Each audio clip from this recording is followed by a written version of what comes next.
I'll do it as part of my intro. Yeah, we'll get everybody. Thank you, Tashara.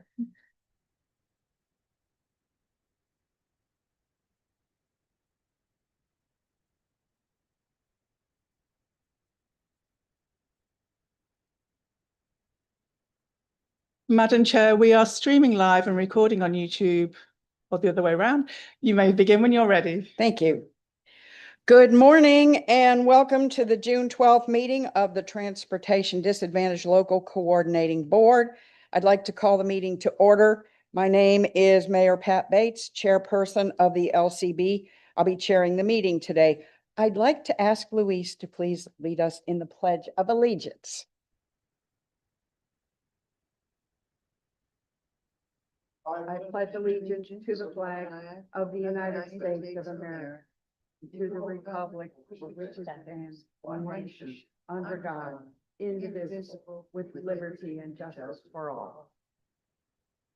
Thank you, Luis, and thank you to everyone who's joined us at today's meeting. And thank you to the board also for your flexibility in rescheduling our May meeting. I want to remind members that this meeting and all future TDLCB meetings are held in person, and it is important for all members to be here in order for us to have a quorum. Members of the public are still able to participate virtually, and we encourage them to do so. I'd also ask members to please turn on your microphone before speaking and deactivate it after your remarks. This will help ensure that everyone is able to be heard by those in the room and online. Next, we'll have agenda review and announcements. Ms. Whittington, you are recognized. Thank you so much, Madam Chair, and good morning to everyone here in the room and those who are online joining us. We appreciate you being here today, and especially for your flexibility in working with us to reschedule today's meeting. We have a few time-sensitive items that must be done today and sent to Tallahassee by June 30th. So we are especially grateful for you making your time to be here today. Before I go into the announcements that I have, Mayor Jackie Espinosa is joining us online this morning. She attended a conference and got in really, really late last night. And so we're grateful that she could join us, and she is joining us online. In the room, I'd like to welcome Mr. Tim Timberman. Tim is here today as an alternate for Wendy Ford. Nicola Norton is an alternate today for Yvette Reyes. And also joining us this morning is Mr. Dave Burrows. He's in the audience. Good morning, Dave. He is the Chief Operating Officer at Lynx. Madam Chair and members, we do have several members who weren't able to be here at today's meeting, so I'm happy to report that both of our at-large alternates, Ms. Tashara Cooper and Ms. Sina Underwood, are here, and they're going to be voting. I'm not sure if Sina has made it into the room. Sina, we have a spot for you. If you'll come up. Welcome. This is actually her first meeting where she's joining us. So both Sina and Tashara will be voting with you on today. And next, I'd like to introduce you all to a new staff member here at Metro Plan Orlando. Giselle Valadez joined our communications team on May 19th. She comes to us from Phoenix, Arizona. She is going to be focusing on public engagement and coordinating with our regional partners. And she's going to lead many of our outreach efforts. And so we are very, very excited for her joining the team and being here. She has made it through the full circuit of Metro Plan Orlando boards and committees. And I told her that she saved the best one for last because you are her last committee that she's going to be, there she is, she's going to be introduced to today. So when you run into her, please help welcome Giselle to Metro Plan Orlando. At your last meeting, I shared that Norm Hickling was heading out into retirement. His last day with Lynx was May 16th, and I was able to go over and join him for a farewell luncheon with he and his colleagues. He just wanted to also express his appreciation for being able to work with the LCB. And he threatened that he might even call in to make some public comments at some point. So don't be surprised and if you hear a voice that sounds familiar at some point. I'd like to announce that the Metro Plan Orlando offices will be closed on June 19th in observance of Juneteenth. And due to the length of today's meeting, the agenda, we're proposing that the status update on the 2050 Metropolitan Transportation Plan, that's item 9A in your agenda, that item can be deferred to your next meeting. It is not as time sensitive as the other items that we have on the agenda. And there will be a little bit more to report to you at that time. And we appreciate Taylor's flexibility in doing that as well. One last thing that I'd like to do, we have some new faces that are around the table. So if I can just orient you to the Taden devices that are in front of you as Rachel is going around the room very quickly. Whenever you want to speak, and you will be asked to activate your microphone in just a moment when we do the roll call. In the middle of your screen at the bottom, there is a row of blue buttons. The very middle button, which has what we call Speaker Man, that is the button you will click to activate your microphone. You'll see a red indicator light come on the top, and you'll respond or make your comments and then deactivate that speaker after you complete your comments. Only 4 microphones can be activated at once. And so we just ask that you be a little patient just anticipate your name coming up and press that button, respond, and then deactivate it. And you can also access your agendas using the Taden, and you can duplicate what is on the screens. If you need a little bit more attention or some more instructions, Rachel has a handout that she can make sure gets into your space, and you'll be able to use that. And with that, Madam Chair, unless there are questions for me, we are prepared to move forward with the agenda, noting the postponement of the 2050 MTP update. Any questions? Thank you, Virginia. And moving on, now I'd like to ask Ms. Rachel Frederick to call the roll and confirm we have a quorum. Thank you, Madam Chair. If members can please remember to turn your microphone on, say here or present, and then turn your microphone off.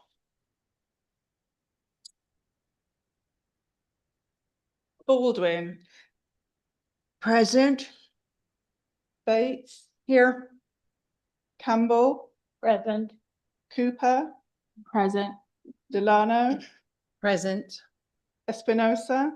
Present. Jennings. Present. Kersey Ledgerwood.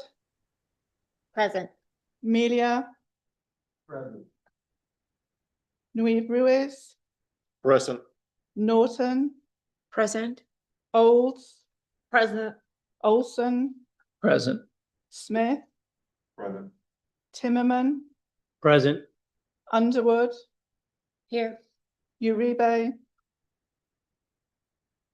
Madam Chair, that concludes the roll call. We do have a quorum. Thank you. Next, Mr. Wayne Olson, you have a report from the last Quality Assurance Task Force meeting. Thank you. The Quality Assurance Task Force met on April 29th, 2025. We recommended approval of 3 items: the annual rate calculation worksheet, updates to the Human Services Transportation Plan, and the draft minor update to Transportation Disadvantaged Service Plan. Our next meeting is July 29th, 2025. This concludes my report. Thank you. Any questions? Thank you, Wayne. All right, public comments on action items.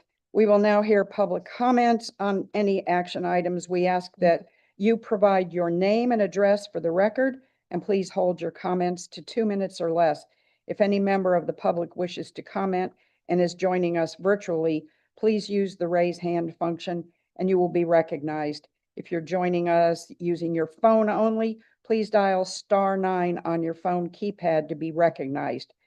Do we have anyone joining us virtually who would like to make a comment? No hands raised online. Thank you. Do we have any members of the public attending in person who wish to make a comment? No comments received. Thank you. At this time, we will move to our action items. We have 5 before us today. Additional information is available in your full agendas. The first item on your agenda will be approval of the minutes from the February 13th, 2025 meeting. And that is section 1. Are there any questions or corrections to the minutes? And if not, is there a motion for approval? Madam Chair, I motion to approve the minutes. Do I hear a second? Second. Thank you. We have a motion and a second. Is there any discussion? All those in favor indicate by saying aye. Aye. Opposed, like sign. Passes unanimously. All right, action items. Let's see, we have the Mr. Cody Johnson with links. He's going to actually be presenting the next 3 items. And the first one is approval of our 2025-2026 annual rate calculations, and that is section 2. Okay, Madam Chair, Cody's going to be presenting the TDSP. The rate calculations are in your agenda at section 2. These have been presented to the Commission for Transportation Disadvantaged, and we have received authorization and approval to include these in the documentation moving forward this year. So they're there for your approval. So Mr. Johnson doesn't have to present that to us? He does not. We'll let him off the hook. Okay. Never mind. But hold on, you'll be coming shortly. Okay, are there any questions about these rates? If not, I need a motion for approval. Motion to approve this item. Do I have a second? Nieves for seconds. Is any discussion? All those in favor indicate by saying aye. Aye. Opposed, like sign. Passes unanimously. All right, approval of draft TDSP minor update. And this is section 3. Mr. Cody Johnson. Hello, good morning, everyone. Good to see everyone again. And this morning, I'm going to start off by presenting our minor annual updates to our Transportation Disadvantage Service Plan, otherwise known as our TDSP. So the TDSP is a plan that reflects Lynx's commitment to maintain and improve transportation services for the transportation disadvantaged population within the region, and also acts as a framework for performance evaluation. It is comprised of 3 main parts: our development plan, our service plan, and our quality assurance plan. It's a 5-year planning guide. We do major updates to it every 5 years, our last one being in 2023.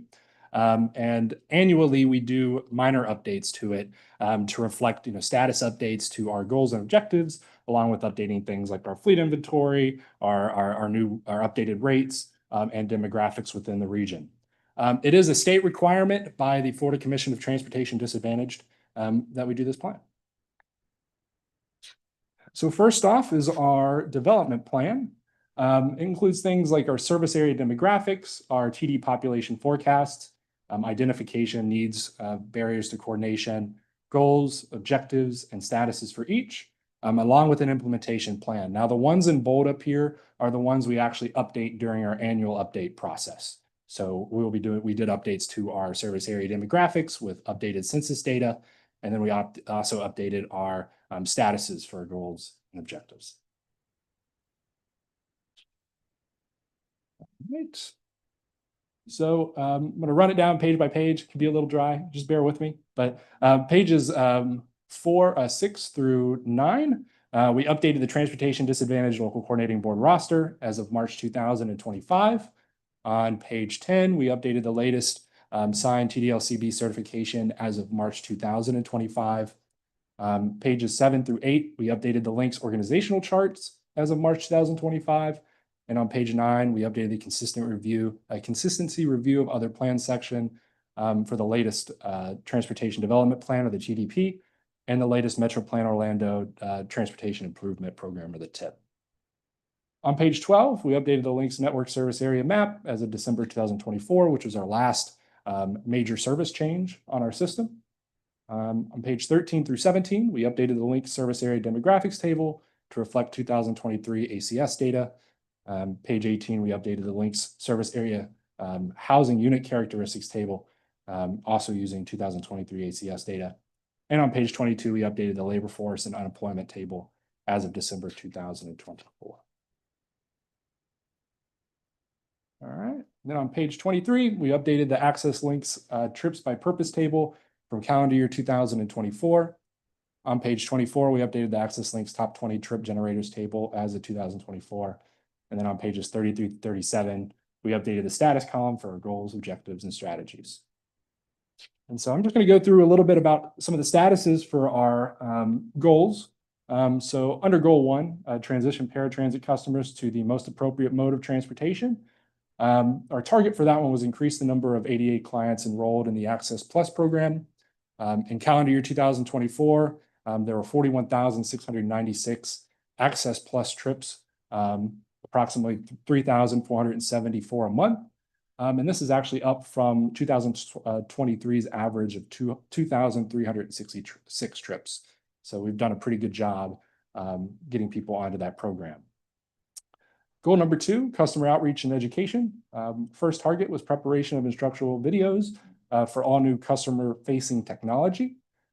We did post educational materials and videos online about our new Paul Pass app that came online in November of 2024, and those are still publicly accessible there. On our second target, participate in at least 2 community events each quarter to educate region on mobility resources. We attended 6 outreach events since the last TDSP update, and those are some of the locations there. All right, on goal number 3, improve community perception of public transportation. First target was to close out 100% of complaints within 14 days of receipt.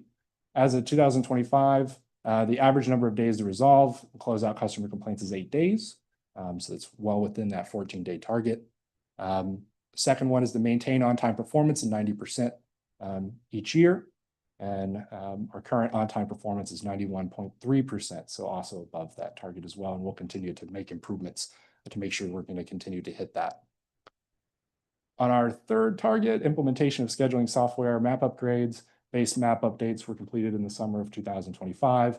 Route and service area polygons are completed each service change. So we do 3 December, April, and August each year, and they're always updated then. Maintain average call hold times of 3 minutes or less. Current call hold times are seeing 5 minutes and 36 seconds, so a little bit above what we want to be seeing. Again, we'll continue to make improvements. And then our fifth target there, develop an approach for assessing the return of investment ROI on different fare payment options for paratransit users. And in November 2025, we launched our new Paul Pass app that paratransit users are able to use as well. All right. And then on our second section, our service plan, that includes things like our service standards, fleet inventory, eligibility policy, monitoring procedures, and our new rate structure justification. Again, those in bold are the ones we update on an annual basis. On page 52, we updated the coordinating system service providers table as of fiscal year 2024. Pages 54 through 62, we updated the paratransit and neighborlink vehicle inventory tables as of fiscal year 2024. And then on page 70, we updated it with the new rates that were just approved. And then our last section here is our quality assurance section, and that shows results from our evaluation processes, including our CTC evaluation and our FCTD triennial quality assurance review. Our most recent annual CTC evaluation was completed in May of 2024, spanning fiscal years 2023, and the most recent FCTD quality assurance program evaluation report for the 3 counties was completed in 2021. No findings were identified. It's completed every 3 years by the commission. And the next one is scheduled to begin. It's scheduled to begin in April 2025. And then finally, we had made some updates to our attachments on the plan. Attachment number 6, we updated the TDLCB grievance procedures as those approved on February 15th, 2025 at that TDLCB meeting. Attachment number 8, we updated the Link System Safety Program Plan as of our last update in December 2024. And then attachment number 9, we updated the trip rate justification worksheets. And then on attachment 11, we updated the CTC evaluation documentation from fiscal year 2023. So that wraps up my updates for the TDSP. If anybody has any questions. If none, I need a motion to approve. So moved. Uribe. Do I have a second? Second, Marilyn Baldwin. We have a motion and a second. Any discussion? All those in favor indicate by saying aye. Aye. Pose like sign. Passes unanimously. And now you're not going anywhere. This is review and approve of the updates to the Health Services Transportation Plan, which is section 4. Cody. Yes, thank you. So I'll just jump right in. So I'm also going to be giving a presentation and seeking approval of our Human Services Transportation Plan update. This presentation is going to be similar to the one that you maybe remember from the February meeting. We had Sarah from Benesh, our consulting team that helped us with this project, gave a presentation. We also gave you all at that meeting a draft copy of that of the plan itself. So thank you to everyone that was able to get back with us with some comments and some feedback to update. So a little bit about the presentation. So I'm going to go over the Human Services Transportation Plan briefly, what it is. We'll be looking at the Link service area, some of the outreach activities that we conducted when creating this plan, along with reviewing our needs assessment and the strategies we identified along with our implementation plan. So the Human Services Transportation Plan is a plan that makes sure that the needs of individuals with disabilities and those that are seniors have access to reliable and frequent transportation options within the region, and along with other transportation disadvantaged populations as well in the 3-county area. It's updated every 3 years. The last one was completed in 2022. And it's required by the Federal Transit Administration for any agencies or organizations that seek funding through the Section 5310 program. So I know I just gave an update on the TDSP. They sound very similar. They do have very similar components. The biggest difference is that the TDSP is a state required plan and focuses primarily on paratransit and access links specifically, while this one is a federal required document and focuses on our system as a whole. So what is the HSTP? The HSTP is comprised of 2 main sections, our service assessment and our action plan. So during the service assessment, we look at current link services and how they're serving the transportation disadvantaged population within the region. We work with various stakeholder groups that I'll get to in just a second that help us identify unmet transportation needs in the area. And then we take those unmet transportation needs and develop strategies and a prioritization process for an action plan to implement those strategies. So the link service area comprises of 3 counties, Osceola, Orange, and Seminole County. We offer fixed route bus service, NeighborLink on-demand zones within the region, along with paratransit access links and our van pool program. We do also offer our limo service downtown, the bus rapid transit circulator, fast link express routes, and then we don't operate Sunrail currently, but there is Sunrail as well. Some demographics of the 3-county region, 2.29 million people. 13.3% of those are over the age of 65, 11.7% have a disability, 12.7% are low income, 4.8% have limited access to vehicles, and 6% are veterans. Now, one of the things we did do since the last time Sarah gave a presentation to you all is we did conduct a service gap analysis. So we looked at travel patterns of access links users throughout the region, where they're going to and from, and identify different areas where there's a high concentration of paratransit trip activity where there is no access to fixed route service within the region. So moving forward, if we ever have opportunities to expand our transportation service, these are areas that potentially we could look into expanding. And they're areas that you might assume they're fast growing areas, right? Horizons West, down in West Orlando, Avalon Park, Waterford Lakes, down in Lake Nona, and then also Osceola County as well, near St. Cloud and Point Siena. This is just another map to visualize it a little bit differently. This is actually showing, the regions where people are going to and from, travel flows. And there's a lot more information in the actual plan if you want to look at that. All right. And even though it wasn't required by the FTA, we did conduct a peer review and best practice analysis of other agencies, a couple inside the state of Florida, but then also outside the state of Florida as well. And we wanted to really look at their Section 5310 program, how they're utilizing their federal funds on improving their transportation options and their technology. So we looked at 4 Florida agencies: PSTA from Pinellas County, Breeze from Sarasota, Miami-Dade Transit, Votran from Volusia County, and then 3 out-of-state agencies as well, including VIA from San Antonio, Texas, RTC from Las Vegas, Nevada, and then the KCATA from Kansas City, Missouri. We picked those just based on how similar they are to our service area. Is it similar to the size of our service area? Do they serve roughly the same amount of people? Are the economies relatively the same? They're fast growing, maybe tourist driven. So these were some of the general best practices that we found amongst all the agencies, including implement one app that accommodates paratransit MOD trip reservations, implement a taxi rideshare subsidy program for flexible on-demand trips to designated locations, activity centers, ensure that the paratransit app provides a log for users to track previous trips, manage ride information, as well as access to real-time data.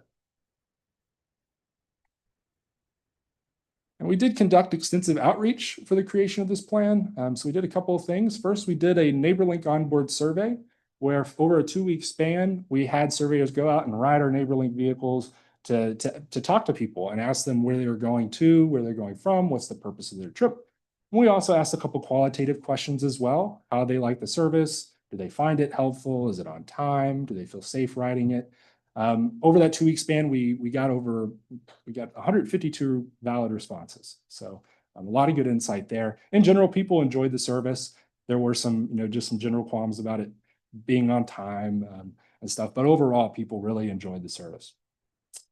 We did conduct 2 stakeholder working groups that I'll get to in just in the next slides. One in person, one virtually. We reviewed the 2023-2024 Access Links Customer Satisfaction Survey that we did last year in partnership with Metro Plan Orlando. And we also attended the annual TDLCB public meeting in November 2024 to hear the members of the public.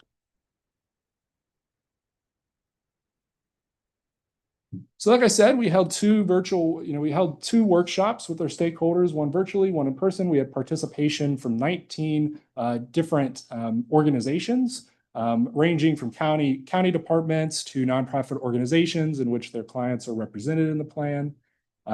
We also had participation from Metro Plan Orlando and FDOT. So our first stakeholder working group meeting was held in person in November 2024 at Link Central Station. We had 10 participants from 9 different organizations. We first started off the meeting just talking about the plan, the purpose of the plan.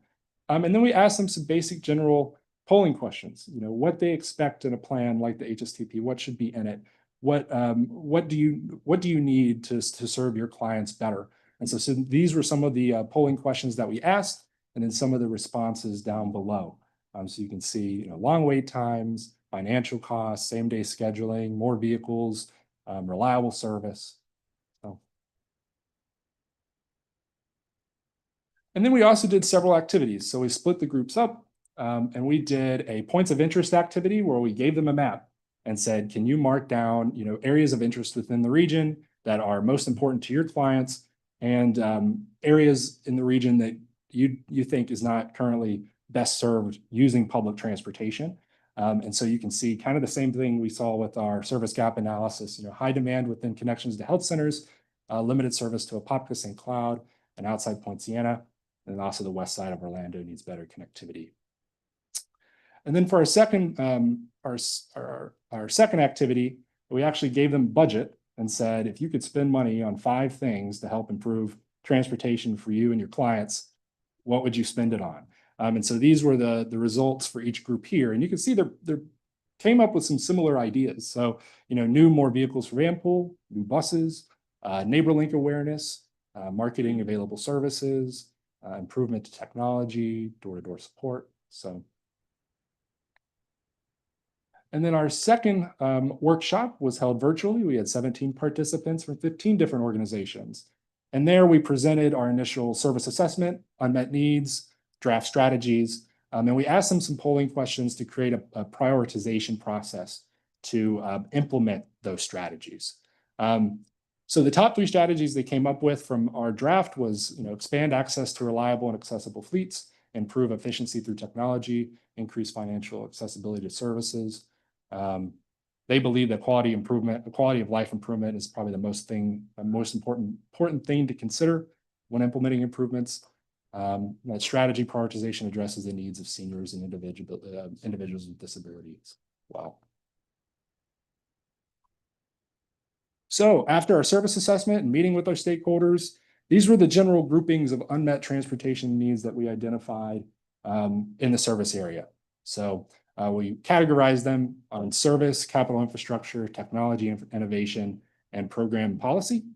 So I don't want to read all of them, but same-day scheduling for access links users under service, reliable on-time service, more new vehicles and operators, real-time tracking, and then more marketing outreach, portable transportation.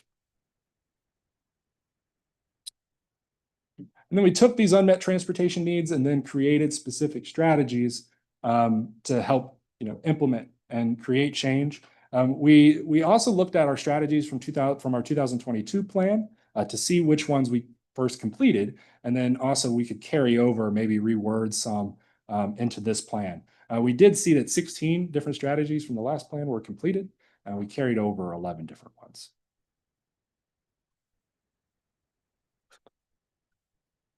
And then these were the general strategies we came up with. So improve service efficiency, coordination, increase accessible infrastructure, deliver new or extended services, enhance customer service experience, expand access to reliable and accessible fleets, increase financial accessibility to services, improve efficiency through technology, and increase marketing, distribution information, and identify other funding opportunities. And then based off of the feedback we received from our stakeholders, this is the prioritization categories that they created and we helped guide. So you can see kind of the weights for each. Public support, 15%, quality of life improvement, 25%, connectivity, 20%, financial feasibility, 10%, ease of implementation, 15%, and impact on user safety as 25%.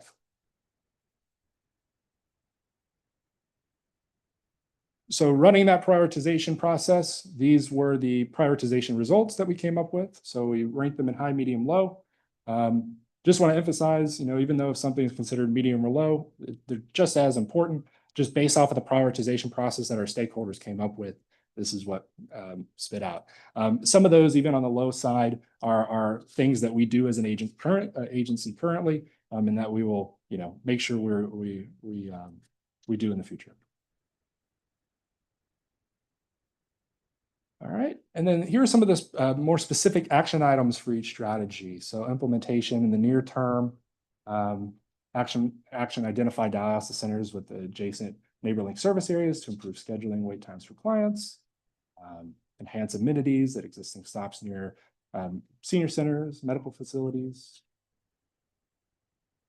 provide first mile, last mile service to new geographic areas through taxi or van pool, increase frequency of fixed route services, coordinate with Metro Plan Orlando on an effort to conduct a more extensive mobility needs assessment that includes input from links and access links users.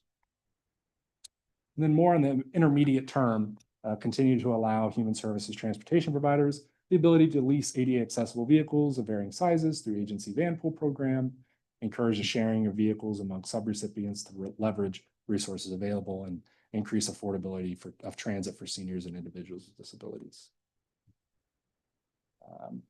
Then allow Access Links customers to select their preferred means of communication, increase flexibility of scheduling Access Links trips by leveraging mobile technology to connect users with transportation network companies, TNCs, where practical. And then two of our long-term low on the list priority includes review, update Links website to ensure 5310 program information is provided. Explore CTD's innovation service development grant as a potential funding opportunity to provide on-demand services for TD eligible individuals for medical appointments, employment, education, etc. So again, like I said, just because it's low on the list doesn't mean it's not important. Some of these are stuff we already currently do as an agency or that are easily done. All right, so some of the next steps. So we gave our initial presentations to the Quality Assurance Task Force and the TDLCB, QATF in January, and then the TDLCB in February. We then gave an informal presentation to our Oversight Committee on April 23rd. And then we gave a presentation to the last QATF meeting in April. And now this is the last presentation to you all, and we'll be seeking your approval. And if you have any questions or anything like that, please let me know. Questions? I have some, and I'm gonna take this off, and I hope you guys will engage with this.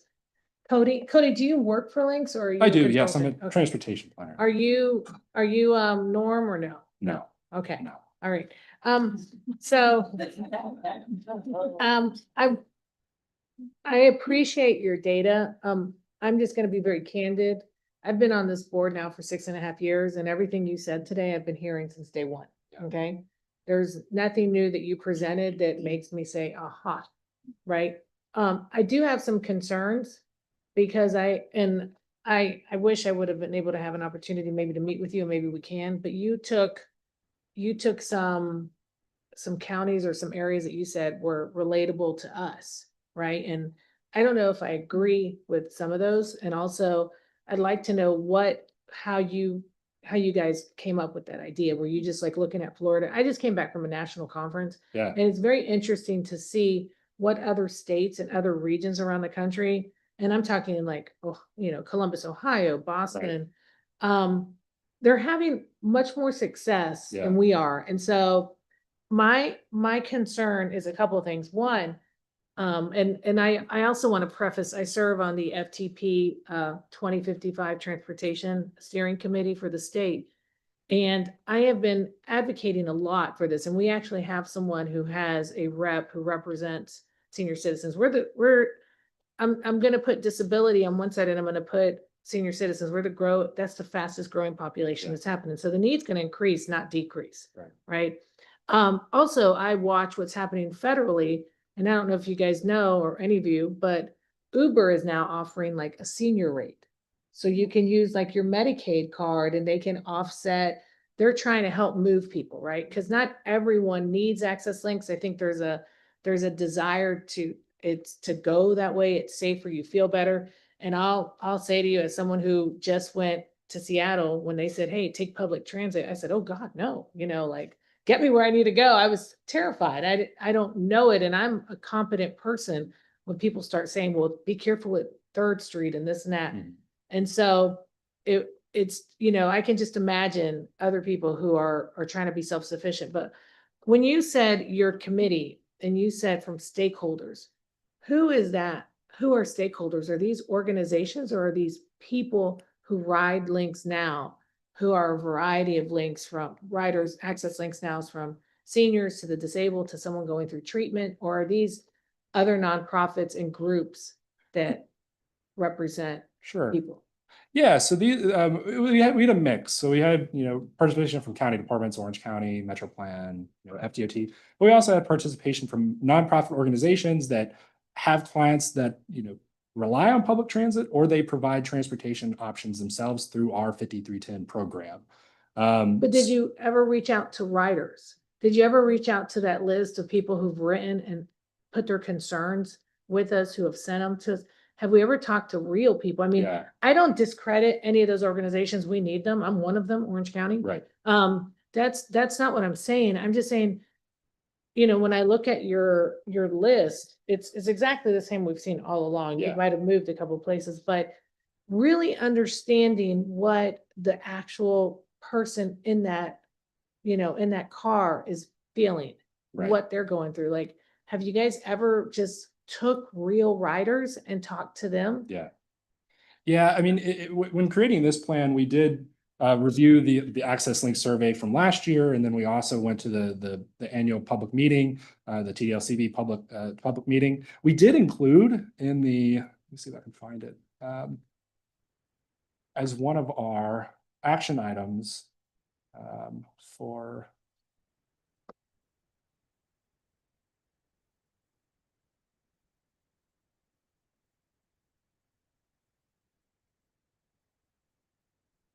Sorry. Yeah, so down there in that last action item there, can coordinate with Metro Plan Orlando on an effort to conduct a more extensive mobility needs assessment that included input from Linkson's Access Links users. So kind of gets at the idea that maybe in the future we need to have a deeper study on how users are using the system and what they need. But for the purposes of this plan, we did the NeighborLink ridership survey and then reviewed the survey from last year.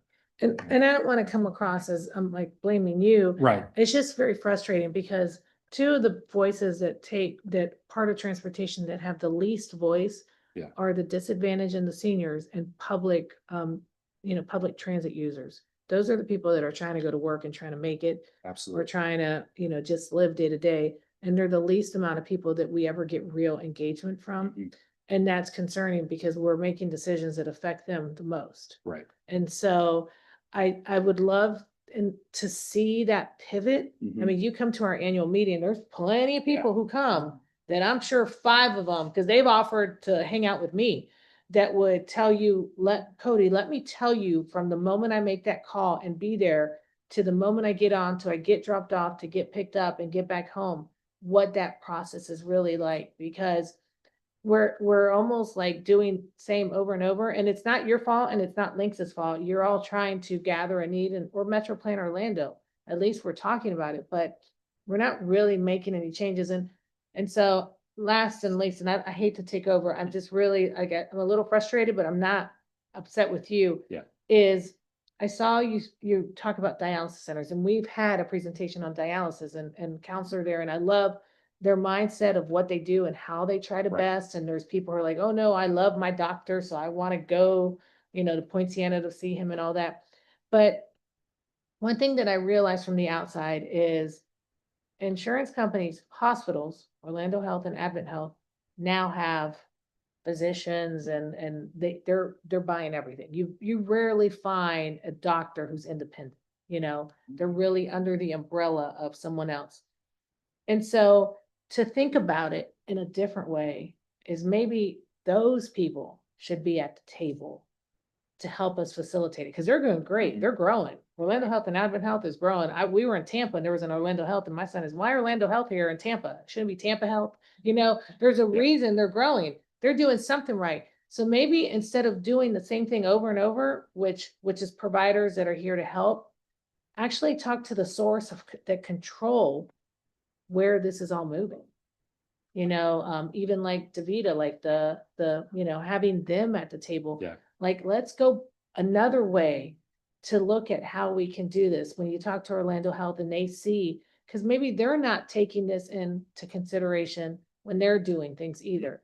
So just food for thought. I mean, it's just, I kind of like thinking outside of the box, because it makes me very sad. Like, I won't be here very long. I'm an elected that comes and goes. And it makes me sad that coming and going, it'll be the same thing. And we didn't do a lot to make it better. And that's all I have to say. Luis, I think you had a question. Miss Paula. Yeah, Corey, the first action item, the near term, identify the dialysis centers. How are you gonna be doing that? Yeah, so, as you know, the region's growing, so our new dialysis centers are popping up. And it would just be on, No, probably I'm- working with the Vita and No, working. no, with- and I'm just asking Right. because I can help you with this item. Okay, yeah. So I have like, through info group, I can do a couple of queries to get like all this information for you. So the near term goes from 1 year to maybe 6 months. Because I can provide you that information, Okay. so just coordinate with me, Sure. and we'll make sure it happens. Absolutely. Yeah, that sounds good. Ms. Baldwin, did you have a question? Comment. All right. Comment, please, for you, Cody, and for Lynx. Let me give you an example of what the commissioner was saying. Yesterday, I took what should have been a very short trip from my home to Health Central for a simple medical procedure. This probably should have taken maybe an hour, maybe an hour and a half. But when you add in the waiting time for paratransit and everything, this consumed 3 to 4 hours of my day. Somehow, this has got to change. The other thing that I would have liked to have seen is some type of recommendation for a pilot program that would look at how we could do some type of same-day service for different costs. And I'm very much in favor of that. And also maybe or 2 or 3 times a year opportunity if you have an emergency medical appointment that you need to get to, that you could do that same day as well. Like the commissioner said, I've been on this board for 20 years. We're just doing the same things over and over and over. And it's really not improving service for our riders. We're simply maintaining. Let's talk to our riders and do something innovative and different that will really enhance the transportation services for those who, like myself, use this system. Absolutely. Anyone else? I have a comment. Excuse me, I have a comment. You went over peer review and best practices. Was there anywhere in the plan, in the implementation plan where you are going to implement some of these things or included in the plan? Yeah, I like, there's. Yeah, so the general needs of like, same day scheduling for access links, real-time tracking information that we're seeing at other agencies, they are within our implementation plan and the specific action items. I don't know off the top of my head which specific one, but it is in there. So, Okay.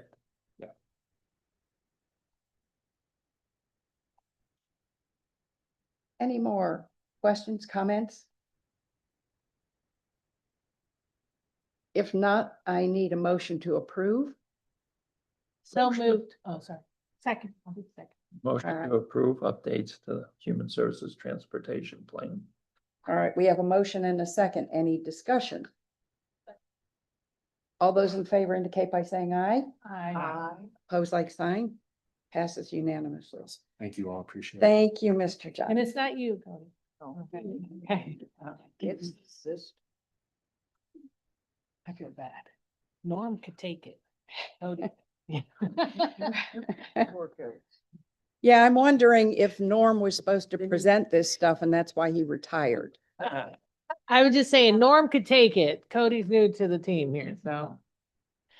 All right, our next item is approval of the 2024 CTC evaluation, section 5. Miss Whittington. Yes, good morning again, Madam Chair and members. This report that I'm going to give is a result of the annual requirement that you all have for to conduct the coordinator's evaluation, our community transportation coordinator annual evaluation. At the same time, or leading into that, we conduct our annual rider survey. So this is when we do try to reach those riders, Madam Chair and Commissioner, that you talked about earlier. And this year, I'm going to present both of these. I'm going to present the rider survey first, and then your evaluation of the CTC. And this is found in your section 5. Also in section 5, you're going to find not only a copy of this presentation, but you're going to find a copy of the raw data that was received from the survey that we did back in January. The survey was open in January and through February 14th. We used targeted emails to get feedback from the riders, as well as flyers that were posted on board all of the Access Links vehicles. We added a call hold time, a message onto the call hold message, not adding time to the call, but adding the message to the call, letting riders know that the survey was open. And we also posted it on the Links and Metro Plan Orlando, both of our websites. This year, we received 102 responses. It was a little higher than we have received in previous years. But the responses that we received, we noticed, and given the fact that we were able to postpone your last meeting, it gave me a little more time to dig into some of the results. And so I'm going to present this in a different, slightly different manner than I would ordinarily present, because what we realized yet again is that when the respondents and the survey responses are coming in, most, not all, but most are attributed to a now experience. We're asking for an experience over the past year from January 1st to December 31st of 2024. But what we get is, this is what happened to me today. And so I'll present this and just share some of those sentiments, and and then I'll share with you some of the recommendations that came, which I think is where the value is. So the general sentiment, overall, the customers they appreciate having this service. They have acknowledged that the existence of Access Links is their lifeline. And many of them would be stuck at home, wouldn't be able to make doctor's appointments and social activities if they did not have this system. And that the system feels, though, sometimes that it's unreliable. Again, this is based on a right now experience, the responses as they were coming in. So 40% of the respondents felt like the service has stayed the same. And 14%, unfortunately, feel like the service has gotten worse since there has been a change in providers. You all will remember that in 2023, there was a change in providers. And so 40% say it stayed the same, 14% of the respondents feel like it has gotten a little worse. Some of the most concerns that we've heard, something that we continue to hear, have to do with the long hold time and some poor reservation experiences. Many respondents cite excessively long wait times in excess of 20 minutes. They have stated that it is at times that they'll get through, they'll hold on, and the phone disconnects at a certain point before they reach their reservationist. There were also complaints cited about being disconnected and the difficulty in scheduling their rides and the lack of real-time updates with regard to their vehicles. And we have heard time and time again that many of the calls that are being made into the call center is to find out, where's my ride? And so there's still some significant challenges in that area. The second most cited was scheduling and on-time performance issues. They frequently experience early pickups, and the long wait times is what is cited. Several riders noted that they are picked up late and that there is inefficient route planning, meaning that the vehicles will pass by their homes and go to drop someone else off or pick someone else up, and then have to kind of circle back. That experience has also, we've heard that before. There was responses having to do with driver behavior and customer service. While many drivers are praised, a significant number of complaints involved rude or impatient drivers and unprofessional behavior. Some of the drivers were reported as ignoring customers with accessibility needs or showing poor attitudes. Some cited the vehicle equipment, citing that the vehicles were dirty or poorly maintained, and that some vehicles were unsuitable. And we know from the report that we received that Lynx is in the process of having new vehicles come online. There had been a backup and a delay in receiving vehicles because of post-COVID and production. And so vehicles are starting to come online, and I believe you're going to hear some more about that when we get the report from the CTC. And also there were shared ride frustrations. This is something that we cannot help. This is a shared ride service. And so some of the riders share frustrations in the lengthy detours that having to share rides often cause. Some of them stated that, again, they were passing by their homes. So some of the recommendations that were given throughout these survey responses is that there needs to be more focus on reducing the call hold times, not just the time between answering the phone, but to actually cure their phone call.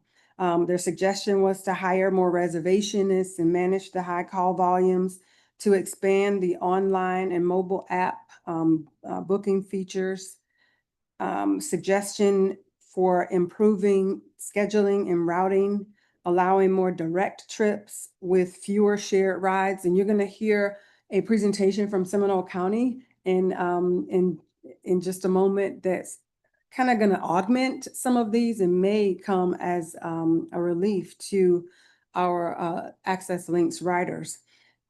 There was a recommendation to offer options to prioritize drop-off by appointment times rather than pickup windows, and to improve the accuracy of the scheduled return trips. Again, upgrade to the vehicles, quality and safety. And we're happy to schedule someone from Access Links that might come in and be able to give you a more detailed presentation on their vehicle maintenance and how they accomplish that.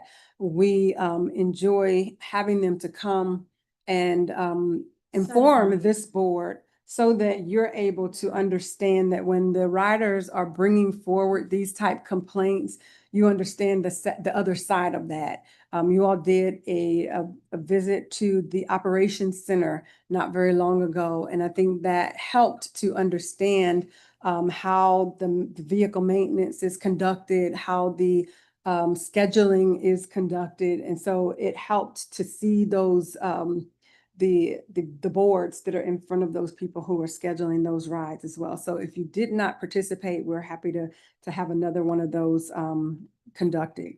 There was a recommendation for enhanced drivers training for sensitivity, courtesy, and patience, to expand real-time ride tracking, improve communication and consistency to ensure that dispatch drivers and reservationists are consistent even with policies, and to standardize some of the service practices across the contractors.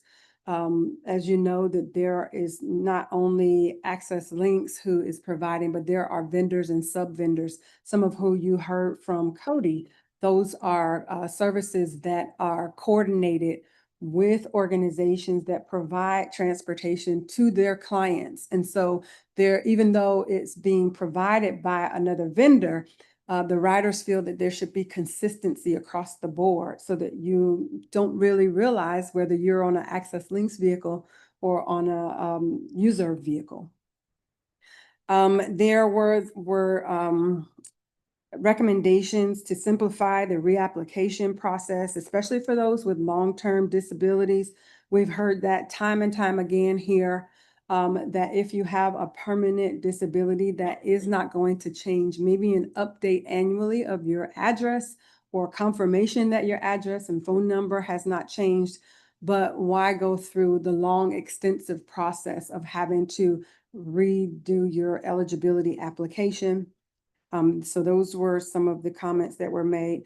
Offer more flexibility to last minute changes, allowing for occasional last minute changes or requests. And then expand the vehicle options by increasing the availability of smaller vehicles for single riders when it's appropriate. So those are the recommendations that we heard specifically from the customers.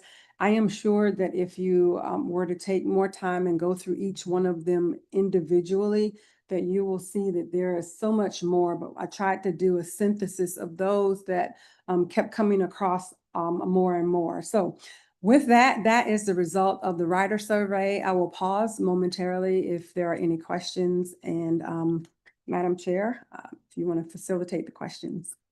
Questions? I have two comments. All right, hold on, because Ms. Baldwin had her hand up, so. And then, Mrs. Whittington, I thought we worked on the one about simplifying the application for riders who had permanent disabilities. Did we not? We did, and it's my understanding that there's a 2-year eligibility now. They expanded the length of the eligibility. I believe it was to 3 years, to 3 years. So it may be that those respondents have not come up for recertification yet, and so they may not know that that exists yet. Which you will hear from your recommendations in just a moment. Right. That public outreach and informing Access Links riders of some of these enhancements that have already taken place is one of those things and one of those areas that Links may be able to do better. So to your answer, the answer to your question, Ms. Baldwin, is yes, that there has been a change in that area. Very good. That's what I thought. Ms. Cooper. So related to the application, what I ran into recently when it comes to getting your recertification in terms of having to have your medical doctor sign the documentation, they are now charging their patients a fee for that.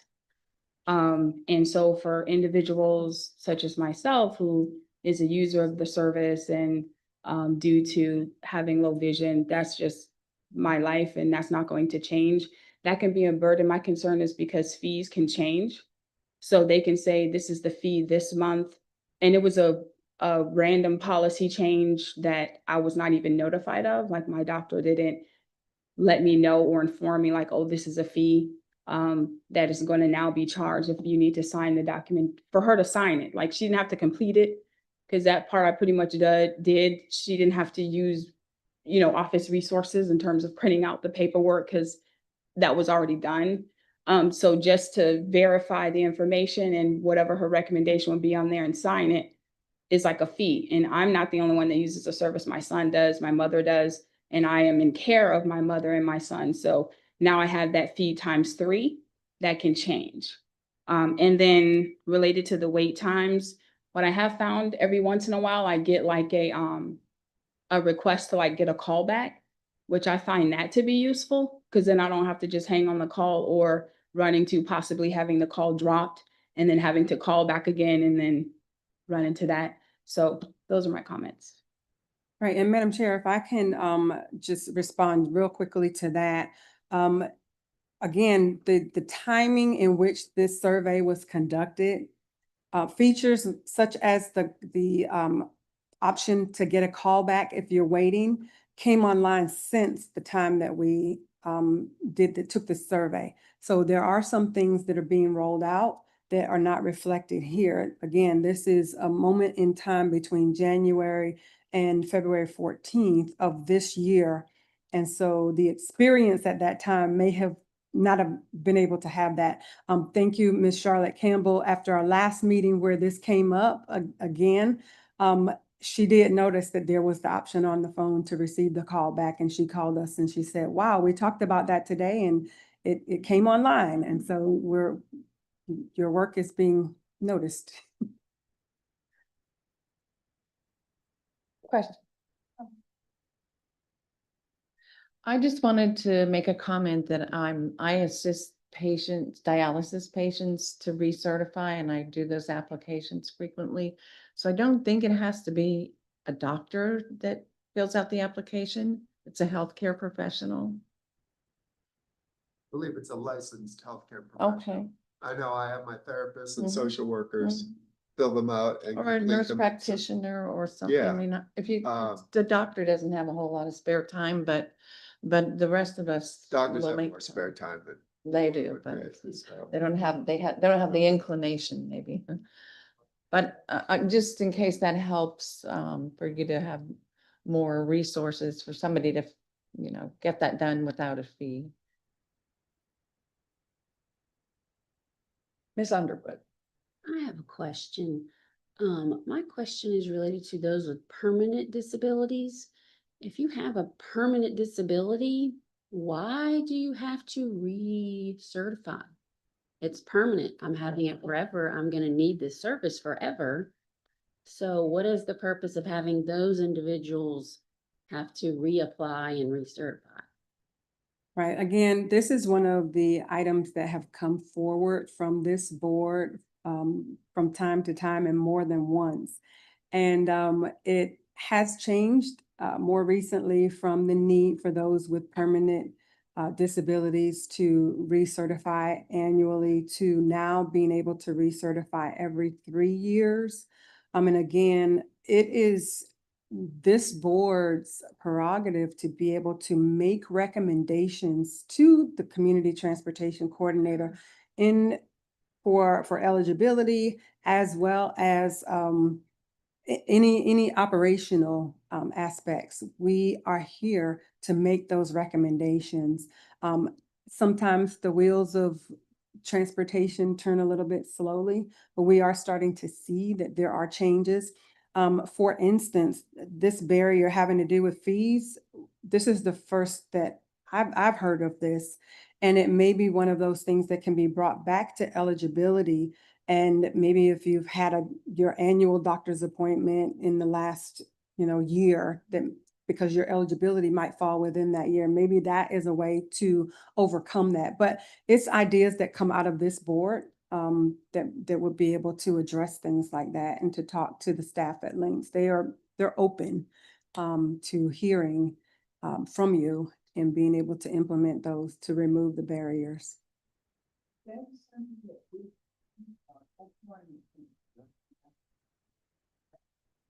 Okay,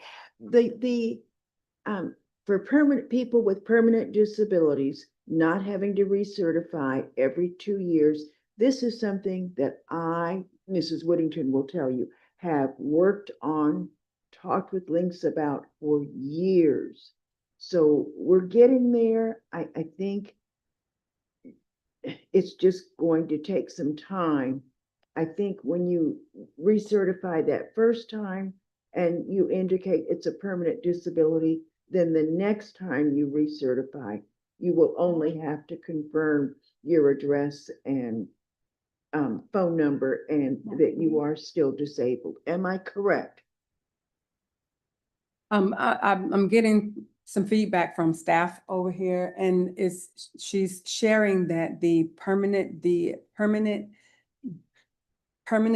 disabled applications or applicants, it is for ADA applicants, it's for ADA applicants, not TD Correct. applicants. And so what Ms. Baldwin has been working towards is getting that same for TD applicants as well. The criterias are different for the two. Thank you. Can I ask what an ADA applicant actually is? Americans with Disabilities Act. Yeah, what, probably should have asked what the difference is between, because the ADA is, yeah, as we know, it's an act, but and a lot of people that fall under they have permanent disability. I guess I'm just trying to understand the difference, if that's okay. I have some confusion with that too. And I think many of the writers do as well. And again, it's one of those ways that we can assist with ensuring that when the applications are completed, that they know, because even when we do the Access Links writer survey, we will ask if you're ADA or if you're TD, because it's really the TD writers. That's the only thing that this board has purview over. We can't do anything. I mean, we can share the information and understand that both sets of riders ride these vehicles. But in terms of what you are able to do, it's the transportation disadvantaged program that is from Tallahassee. TD is from Tallahassee. ADA is the federal program. Right. That represents, for persons with, permanent disabilities. And your TD also covers people with disabilities, but they either don't live outside of that service area, or their disability may or may not be permanent. And it can also include people who are disadvantaged, not necessarily disabled. Okay, thank you. I didn't understand the TD part. So we have done, we have had a presentation before this board on eligibility before. I'm happy to start recycling those because we do have new members on the TDLCB. So we can have someone from eligibility at the next meeting who will give a more thorough presentation to you. And it will be at that time that you might be able to, you might want to make some additional suggestions to them for eligibility. Any other questions, comments? Actually, yeah. Sure. Earlier it was discussed, the issue of passing a client's home to come back to, right back to the home to deliver. What I find when I'm sitting in the back of the van listening to the drivers talk to dispatch is that there are dispatchers that get it, that have actually been drivers out on the roads for a length of time. And there are others that are just looking at the computer screen in front of them. Dispatchers that have been drivers before will say, hey, this patient is right around the corner from the other one. I know the manifest says pick this one up first, pick the other one up, load him on, then pick this person up. That way you're dropping them off, in an orderly manner. I think going back to what they did in the olden days, I've been here since 2000, where the dispatchers had to be drivers for a period of time before they were eligible to be dispatchers. And with these delays, because I think it's been happening more often, as far as what I hear from my patients, how much is TransDev and their representatives involved with what the dispatchers are doing? I guess that was a comment and a question. Well, a comment and a question, and the response will have to come from the Access Links team, and maybe we can hold that for the CTC when they come with their, please note that as a response that you'll need to, I don't know the answer to that. So we'll let the smarter people answer that one. I wouldn't say smart, just that's their area of expertise and you have yours. You're smart. Yeah. Okay. Got a second Anything part to this, if there are no other questions on the rider survey. So now, your role as the LCB, the Community Transportation Coordinator Evaluation. This is one of the items that you are responsible for as a board. It's an annual requirement that we have to conduct this. And you are responsible for recommending improvements Our evaluation method was that we sent a survey to you through SurveyMonkey. You also received a hard copy emailed of the workbook that was sent. The period that you are evaluating again is January 1st of 24 to December 31st of 24.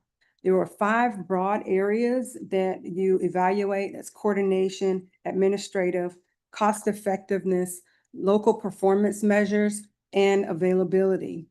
We received 11 responses from you all. There were 24 questions, and I want to share that the instrument that we use is one that is given to us by Tallahassee. This is a document that we have to complete based on the criteria that they set in terms of the data that they want to get back. We in turn take portions of it and we submit it to Access Links, such as those performance measures, the number of accidents per 1,000 miles, the call hold time. That information comes directly from Access Links. So with that, in the area of coordination and operations, planning, transport availability, and service monitoring all scored pretty much in the same exact area, with 45% of you stating that they meet the standard. Billing was at 64% meets the standard, and 18% of the responses were not applicable. And I would venture to guess that this is someone who is just coming on to the LCB that just felt that they were not qualified to respond in those areas. With regard to administrative, you see that the eligibility reservations were about 45% meets the expectation. The trip allocation, 36% felt that you meet the expectation, and then scheduling and coordination, 55% feel you meet the expectation. So with coordination, some of the responses that you all shared in the open response area is that multiple vehicles have been sent to the same location to transport multiple clients, and you feel that that could be better managed through links. Ms. Cooper just gave a really great example of the fact that it's her son, and her mother all live in the same household, and if they're calling for transport, instead of all of them getting onto one vehicle, 2 different vehicles may show up to transport them, and they're going to the same place. So that's just one example of how that could be. And Tashara, if I'm mischaracterizing that, let me know. But that is a great example that she just gave. Another respondent stated that the Access Links and the Community Transportation Coordinator is very responsive to the TDLCB. Again, they're willing to make improvements and to work with us. The wait times, of course, need to be better. And another respondent stated that there's nothing is user-friendly. There's no way to resolve complaints. Not sure where that one came from, but nonetheless, it was on and I reported. The current practice of sending those vehicles to the same household, again, is an example of inefficient and not cost-effective from an operations standpoint. With regard to cost effectiveness and efficiency, 73% respondents felt that they either meet or exceed that expectation. One stated that you're interested in more detailed information about no-shows. We used to receive a no-show report. I don't think that we receive those anymore because there was a policy in place that came out of this board that addressed specifically no-shows and how to counter that there were penalties that are associated. And so we're happy to bring you more information about that, but that is something that will have to come from Access Links. Access Links, another note, is not financially sustainable for the future. The state needs to allow access to the insurance companies in order for them to pay their fair share. It is not fair for taxpayers to pay these fees. And again, this has come up time and time again at this board where Access Links does not have the availability to look into insurance provided transportation. There at times will be two vehicles to show up, one that is being paid by the insurance company and one that is TD. Whichever one shows up first, that's the one that the client boards, and then you have a waste of resources. With regard to the local performance measures, the commendations and concerns, 64% feel that this is satisfactory. The call hold time, again, consistently, this board feels that there needs to be additional improvements in that area, not just for the length of time that it takes for someone to answer the phone, but for them to be satisfied or to complete that call. On-time performance, 73% feel that it is satisfactory. 18% feel that it is not satisfactory or unsatisfactory, and 9% feel that it needs improvement. With regard to local performance measures, there was a suggestion, and I'm not quite sure how to decipher this, but suggested to decrease the number of trips being measured against from 1,000 to 500. And if this again is talking to the criteria that is in the evaluation instrument, that is what is given to us again from Tallahassee. It may be something that they can provide as an ad, but that's going to take additional staff resources to be able to get that information. But again, we are given the information that we are to provide to the Commission for Transportation Disadvantaged. Three very important areas where Access Links is exceeding the goals. You all feel that was great, that they're exceeding in 3 areas. There should be a more clearly communicated best times to call, that maybe if the customer knew that, between 10 and 2 is a better time, I'm just making those numbers up, that might help to decrease the call hold time. And there was a concern that the statistics are not correct, or that they don't line up with the experience that the respondent is familiar with. With regard to availability, each of these criteria showed that it is satisfactory according to the respondents from this board again.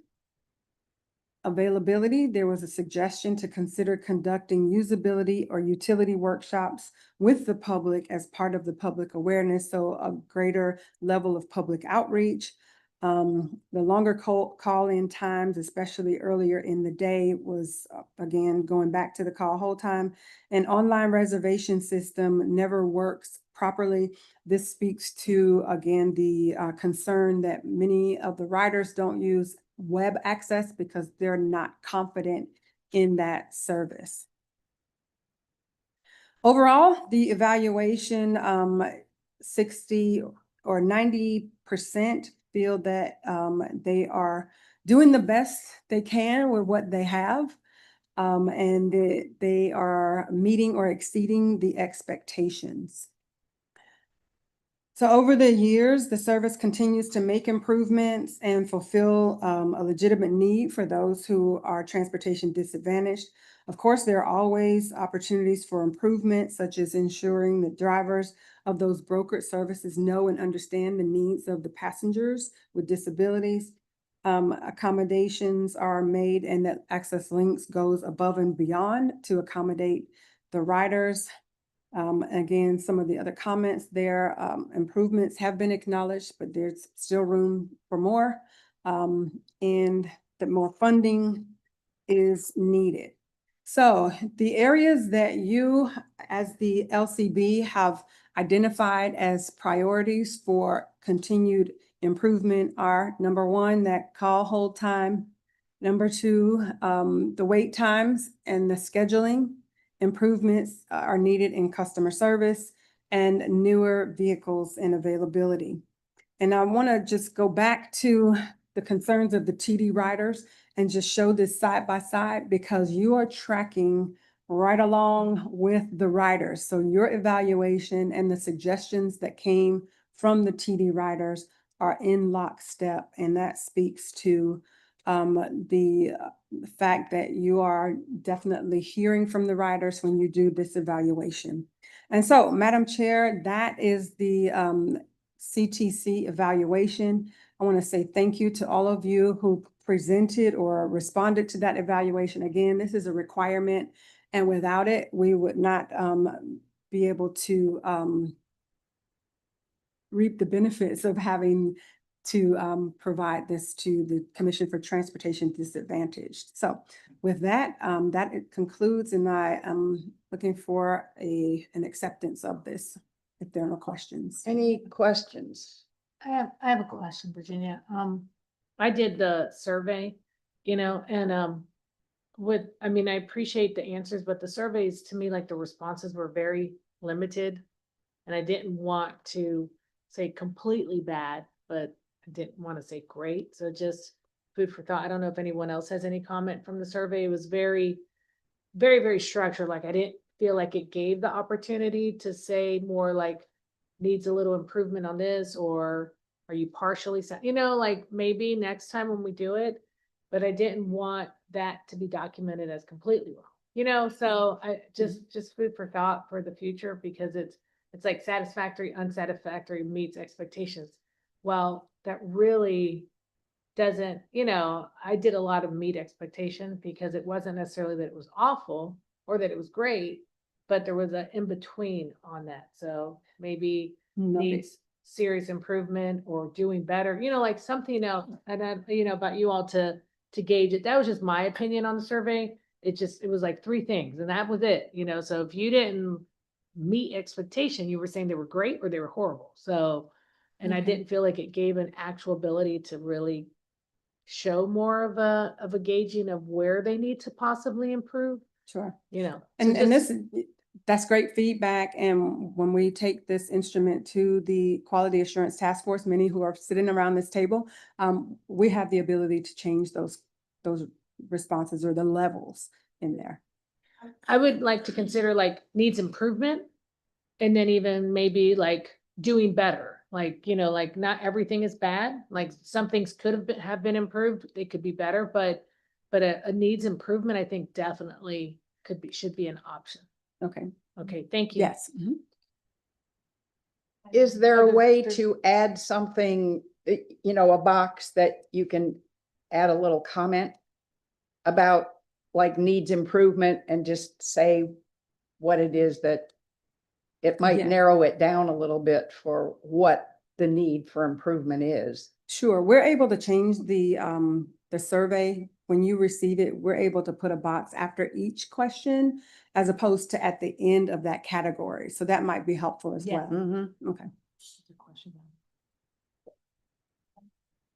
Oh, Miss Charlotte, you've got a question. Yeah, Madam Chairman. I would just like to make a comment and probably a suggestion, because quite a few elderly people that I have spoken to who ride the access links, and some who, mainly the access links buses, say that they do not feel very safe because there is nothing for them to hold on to when the bus is moving. They are strapped in, yes, but some older seniors, they're moving, and there's nothing on the side of the bus that they can hold on to that they feel that they can get some better support. Mhm. And I said I will bring this to the attention of the links, the new buses that are coming. I don't know if there is some way that they can attach a strap or something on the side, on either side, that a person can hold on to when they feel, because I mean, the buses don't run that smoothly. They go over bumps, and I mean, you're shaking, and people who are frail, are having a problem. They feel that the strap is not sufficient, and they do not feel safe. So this is something I said I would bring to the attention of the links people to see if there is some way that they can attach besides the strap, which they make certain that you are strapped in, Yes. but something that can be attached to the side of the vehicle that a person can hold on to support them and feel that they're upright and not falling. Yes. I just thought I would bring that. Thank you. To Thank the you, Ms. attention. Campbell. Any other questions, comments? Otherwise, I need a motion to approve the 2024 Community Transportation Coordinator Evaluation and the TD Rider Survey. Motion, Nieves, please. We have a motion and a second. All those in favor indicate by saying aye. Aye. Opposed, like- Passes unanimously. Thank you. you, Virginia. All right, we will now move on to presentations. There's 4 presentations on your agenda. However, as Virginia stated, we're moving the first presentation, the 2050 Metropolitan Transportation Plan, to our August meeting. You do have a copy of that presentation in your agenda today. So we begin with presentation B, the Draft Transportation Improvement Plan for 2025-26 through 2029-30, presented by Mr. Jason Sartorio, Section 7. Jason. Morning, everyone. I believe this is the first time I've presented in front of this group. My name is Jason Sartorio, Transportation Planner at Metroplan Orlando. This morning, I'll be presenting a preview of the fiscal year 2026 to fiscal year 2030 Transportation Improvement Program, also known as the TIP. And in your agenda packets, you'll find a link to the draft document. A little background on the TIP. The TIP identifies all federal and state funded transportation projects for the next 5 years. It includes partner funded projects and Central Florida Expressway projects for informational purposes only. And it is updated annually and consisted with the adopted prioritized project list, which was adopted in July of 2024. The TIP is broken down into several sections that are identified on the right side of the screen. On the left side of the screen, you can see the different project categories within the TIP, and each project category has its own section and its own project list. Something to note for this group, Section 12 is the Transit and Transportation Disadvantage section. And within the TIP, we have a total of 383 projects with approximately $7.5 billion in funding. And over the course of this presentation, I'm going to highlight some of those projects. So the National Highway System includes projects on the Interstate Highway System, Strategic Intermodal System, and National Highway Freight Network. In this region, this mainly consists of projects on I-4. And within the TIP, there are 23 projects on I-4 with approximately $2.7 billion in funding. A few of these projects, 2 of the Moving Florida Forward projects. One that will add lanes in Orange County from west of State Road 536 to west of State Road 435, which is Kirkman Road. We have another one that will add lanes in Osceola County from west of County Road 532 to east of County Road 522. And then in Seminole County, we have a project that will add lanes from 1 mile east of State Road 434 to east of US 1792. And for more information about I-4, you can visit the FDOT website, movingi4forward.com, and the link is at the bottom of the screen. Next, we'll move on to truck parking. Truck parking is a high priority in the Metroplan Orlando region. Within the TIP, we have 5 projects with approximately $105 million in funding. A few of these projects in Orange County, we have the Sand Lake Road site. In Osceola County, we have a truck parking site on Osceola Polk Line Road. Also in Osceola County, the Turnpike has plans for a truck parking site located within the Canoe Creek Service Plaza. And then in Seminole County, we have a truck parking site in Sanford. Next, we have projects that are on the state highway system. Within the TIP, we have 66 projects, approximately $723 million in funding. In the eastern part of Orange County, we have 2 projects that are going to add lanes and rehab the pavement. One of those is on State Road 50 from east of Old Cheney Highway to Chuliota Road. and the next is from Chuliota Road to State Road 520. Also down in Kissimmee, we have an intersection improvement project at John Young Parkway and Pleasant Hill Road.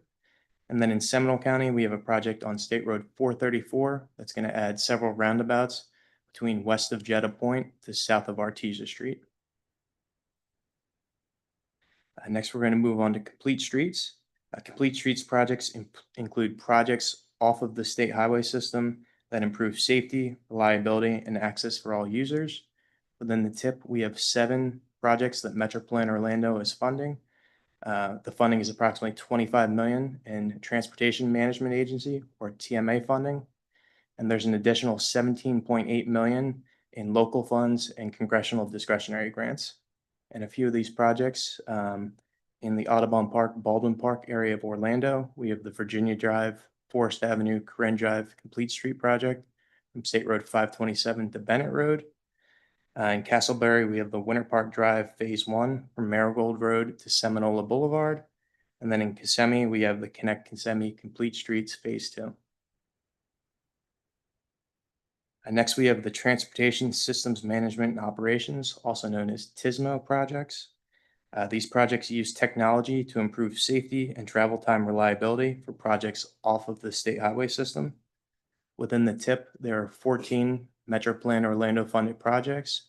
These projects have $26 million in TMA funding, and they have an additional $17 million in local funds. A few of these projects include the Orlando Citywide Pedestrian Traffic Signals, the John Young Parkway ITS from Hunter Creek Boulevard to Sand Lake Road. And then we also have an arterial traffic management system on Boggy Creek Road from Simpson Road to Narcoossee Road, and that's in Osceola County.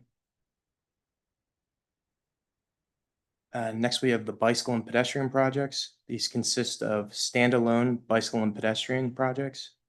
And the TIP has 11 MetroPlan Orlando funded projects, with approximately $37.5 million in TMA funding, and then another $30.8 million in local funds. A few of these projects include in Pine Hills, we have the Pine Hills Trail Phase 2, north of Bonnie Brae Circle to Clarkona Ocoee Road. We also have 4 sections of the Shingle Creek Trail. In Orange County, we have the Kirkman Trail section, which is from Old Winter Garden Road to Raleigh Street. In Kissimmee, we have South Phase 2B, which is the Yates Connector. Also in Kissimmee, we have North Phase 2C, which is the County Line Connector. And then in Orange County, we have Phase 4, which is from Alhambra Drive to Old Winter Garden Road. And additionally, we have some sidewalk bundles section in this section of the TIP. And this includes the Orlando Sidewalk Gap Bundle. So next we'll go Safe Routes to School. This includes sidewalk projects near public schools. The TIP has 3 Safe Routes to School projects with approximately $1.9 million in state funds.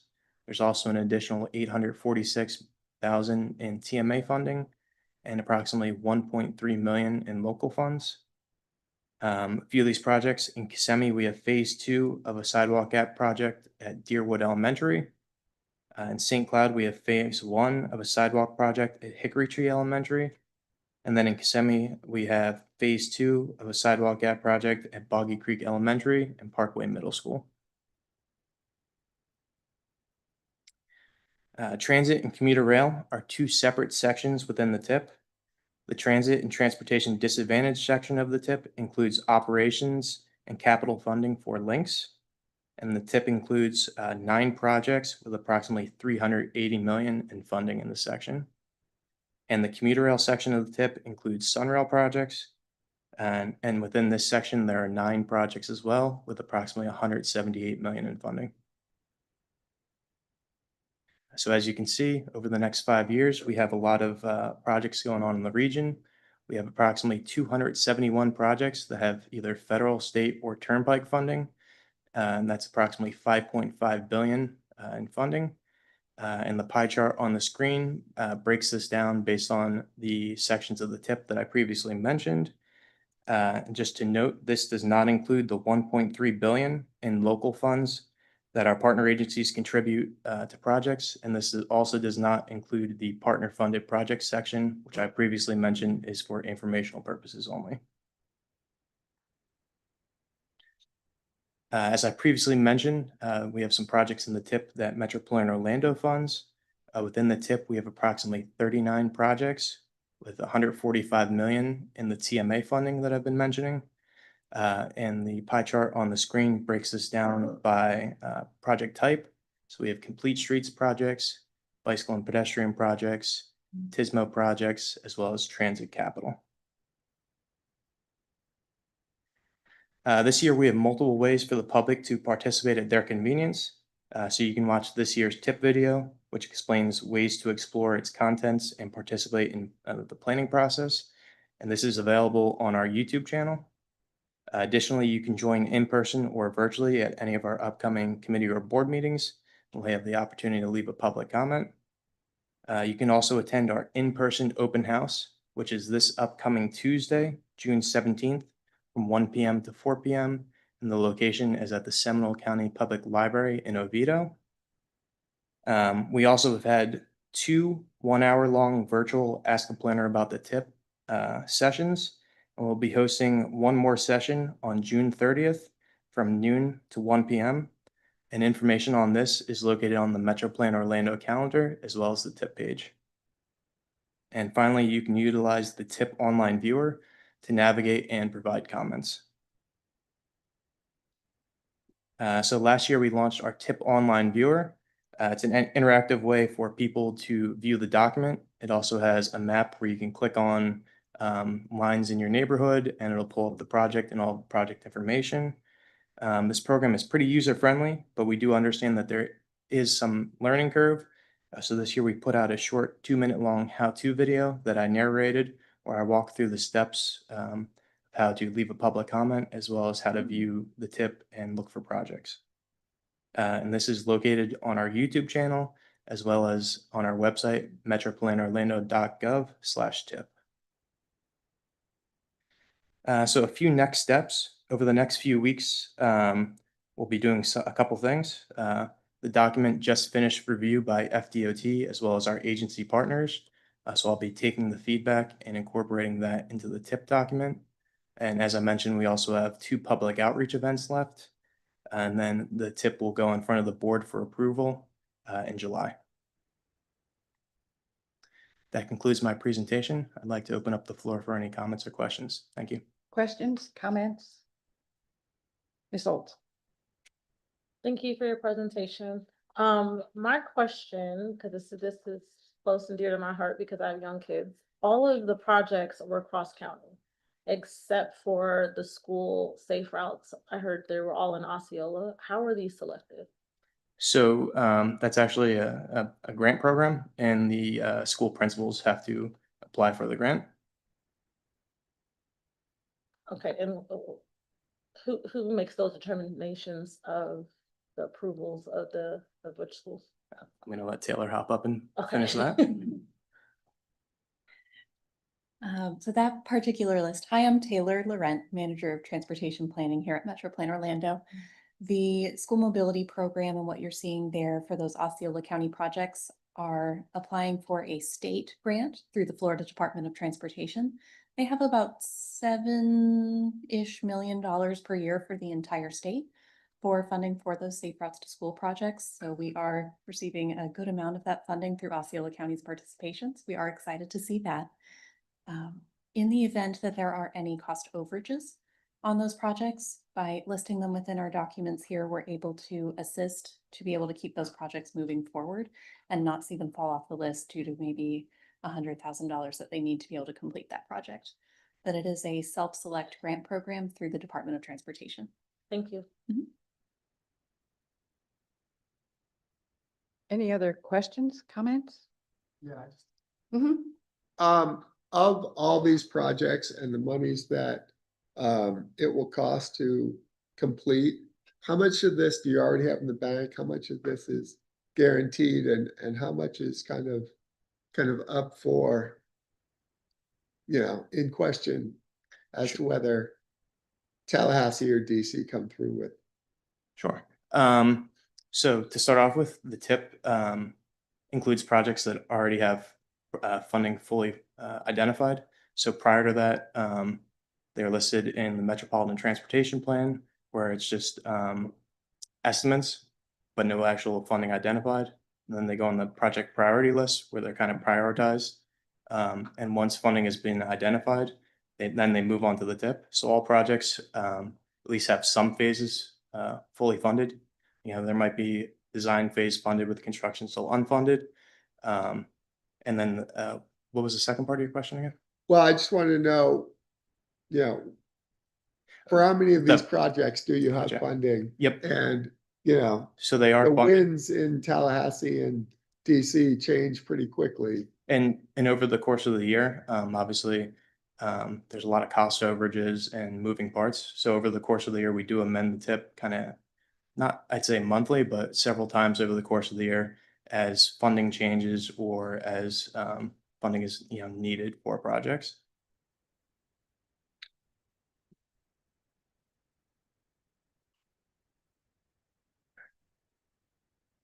Anything else? This is for information only? Yep. Thank you, Jason. Appreciate it. And Madam Chair, as Mhm. you're getting ready to move forward with the agenda, the CTC update you have in your packets is the latest update from Access Links. And there was a question posed earlier about how much TransDev is, how much management or oversight TransDev has with regard to the scheduling, or was that your question, the dispatchers? If you don't mind, and in the interest of time, because the next presentation is really, really important to this board, I can get that response from Access Links and email that to all of you. And the CTC update is in your packets. And this next presentation from John Slott is talking about Seminole County and some of the routes that they are going to be doing a program on. And I think that that is really important to be able to understand what's happening in Seminole, and it's going to take a little bit longer. So in the interest of time, I wanted to recommend that we go to that presentation. And if you have questions on the CTC update, you can let me know and I'll give it to the Access Okay. Links. Is that okay? I think we're perfectly fine going Great. on to item D.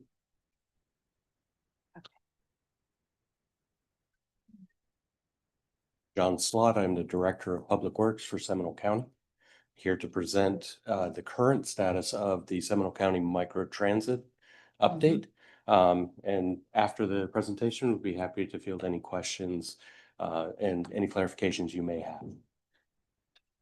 So the next, I can do it myself. Yeah. Yes, thank you. I'm not used to that much control, so please bear with me. Okay, so today's really to set the groundwork. So we have what is the purpose of this discussion, a little bit of background and progress on the program in Seminole County, some of the proposed service schedule and information, as well as rider pickup time and some of the conversation you all were having a little earlier. You may see some things that we're thinking about in Seminole County that will inform your thoughts moving forward. And of course, our next steps, because we are in the process of developing this microtransit solution.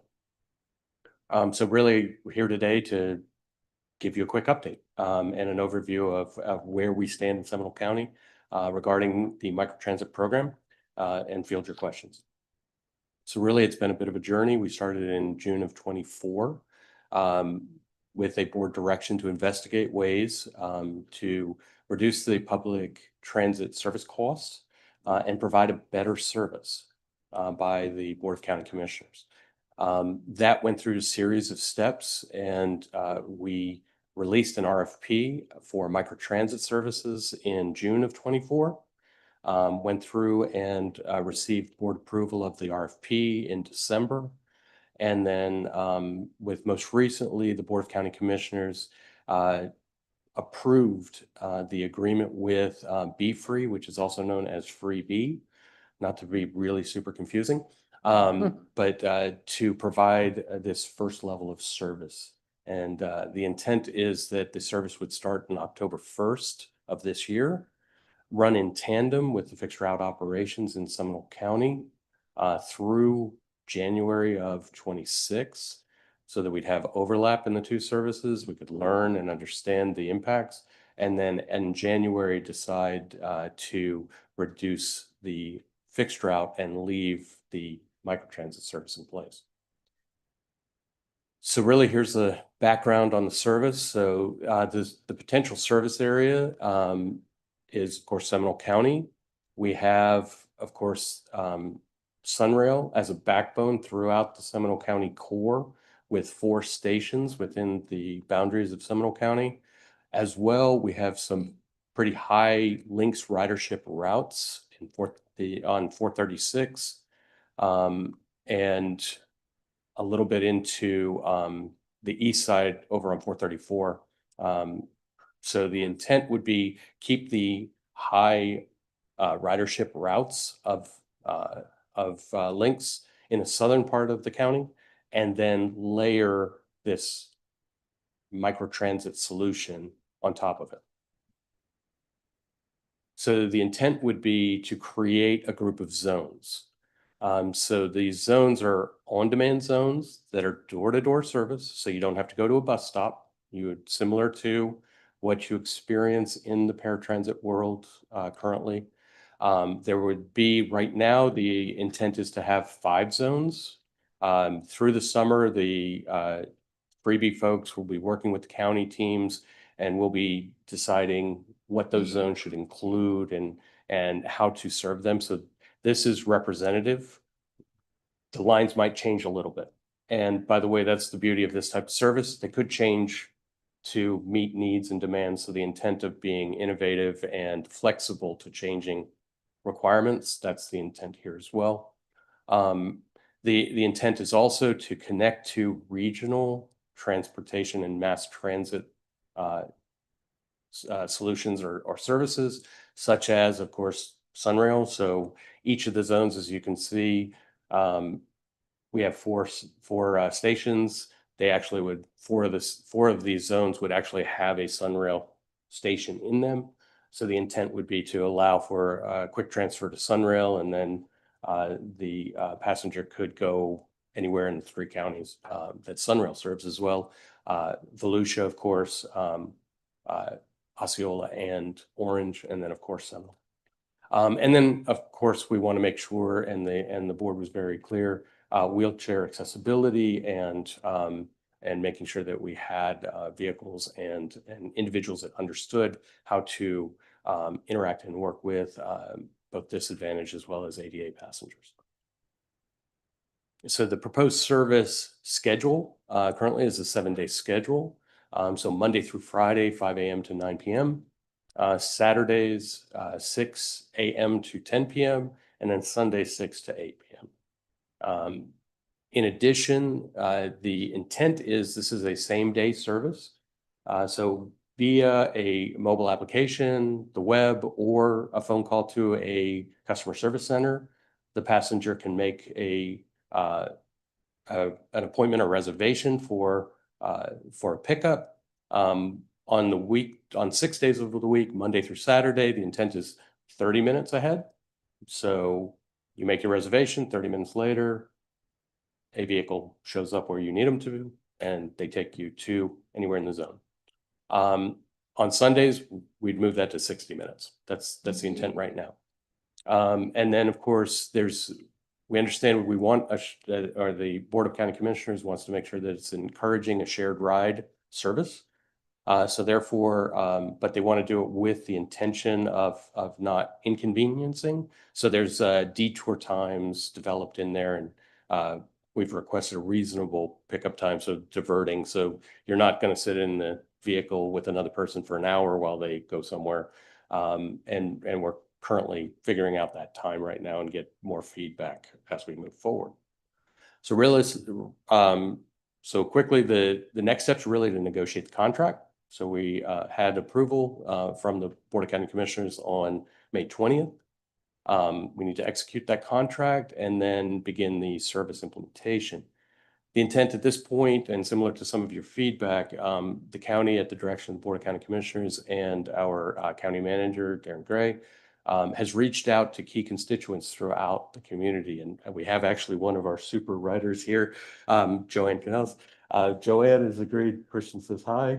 So Joanne's going to be one of our test users or super writers to really check out pre-launch.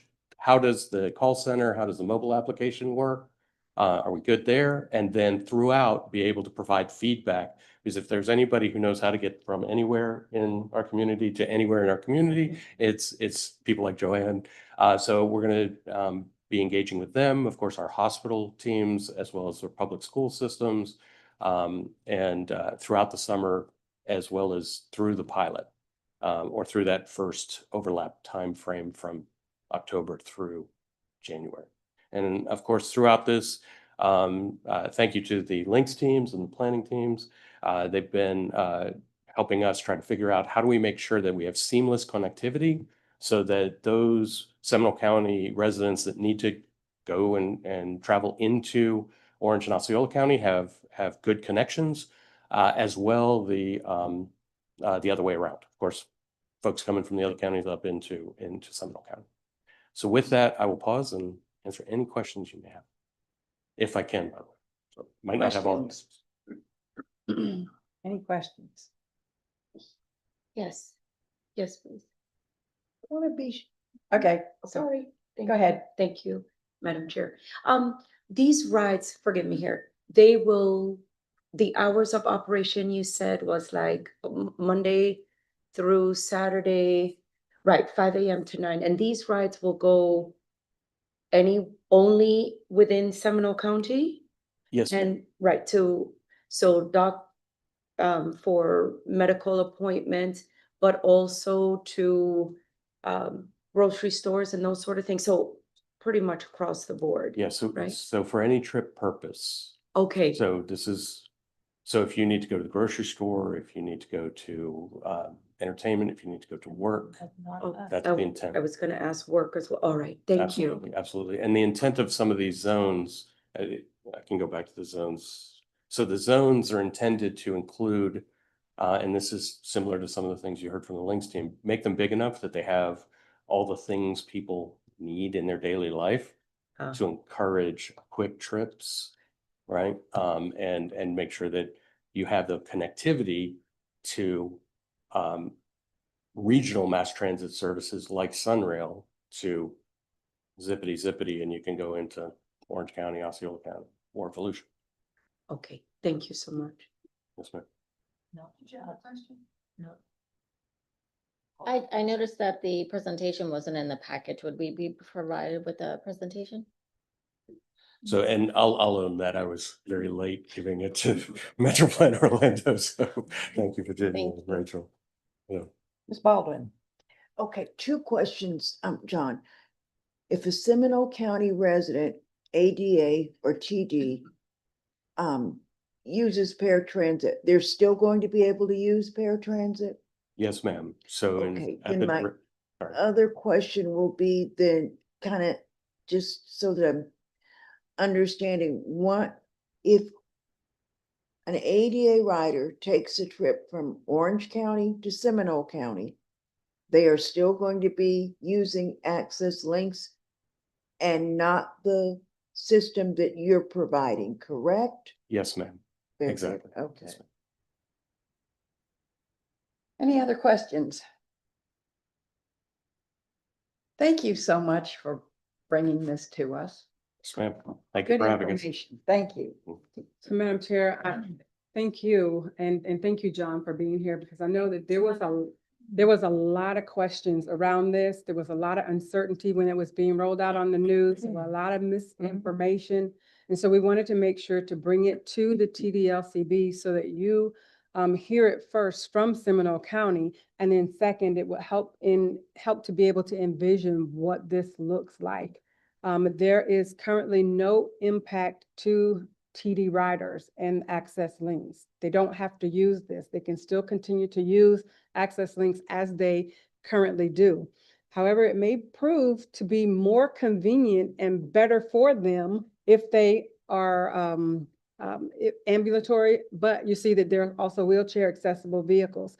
So it's one of those things that's, what was Uber 10 years ago?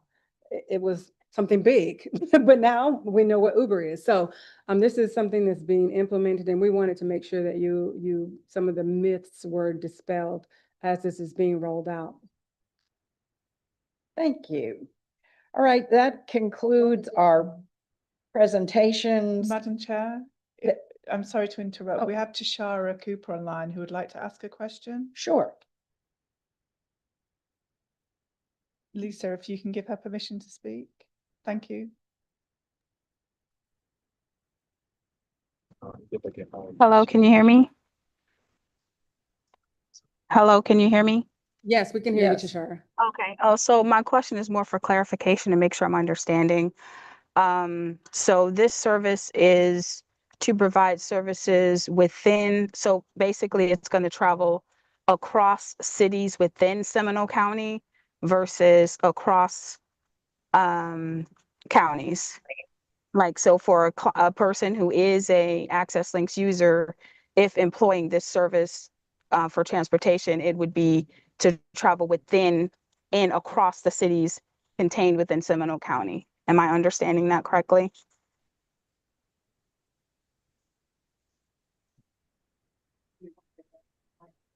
Oh, yes, ma'am. I'm sorry for repeating, but yes, ma'am, that's exactly the intent. So, and that's why, of course, the comments of paratransit and access links for the multiple cities and so on. So if a paratransit passenger's needs, say they're a dialysis passenger and they need that trip and their dialysis location is in Seminole County and they live in Seminole County, then of course they could choose, to Virginia's point, they could choose to use this service versus the Access Link service, and they would have that option. The Board of County Commissioners have been very clear to make sure that we support the needs of our residents.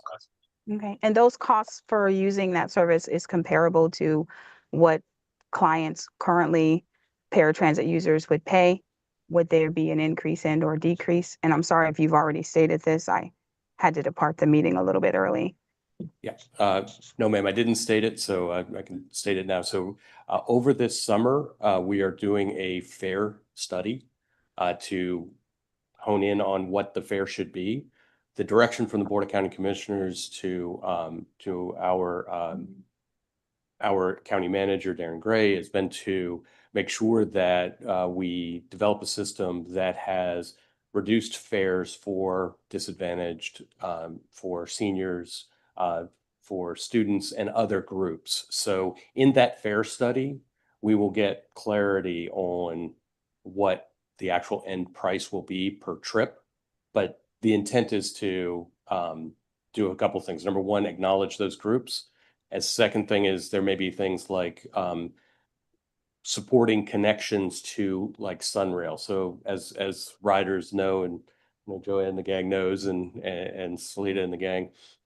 So if you take a Lynx bus and you go to a Sunrail location with a transfer from the Lynx bus to Sunrail, you can ride one zone free, right? So within a certain amount of time.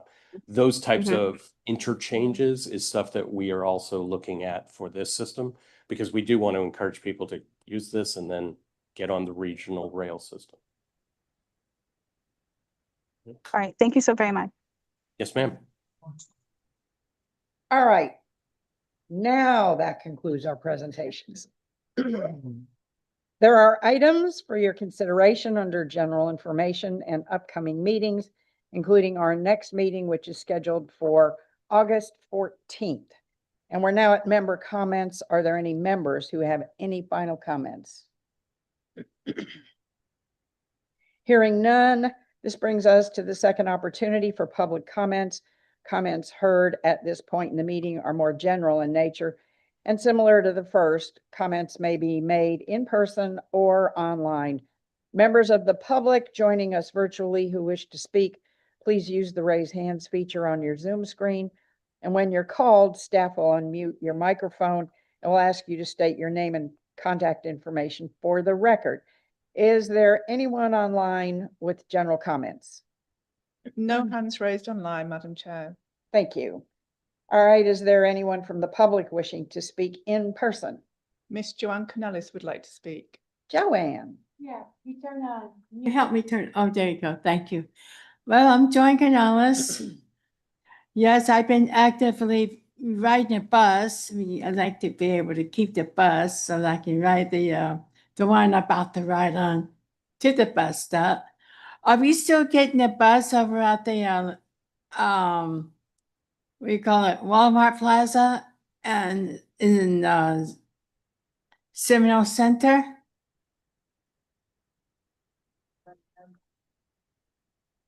So I don't know if this is gonna affect that, John. We can get with you after, Joanne, if that's okay? Yeah, okay, because because I we just want to make sure, I mean, we still do need public transportation 24 hours, 7 days. In case that way, every 15 minutes for everybody else besides myself. And we need that, stuff like that. So like then I come home from 4th of July celebration from Sanford to home. I like to have the ride there too and back.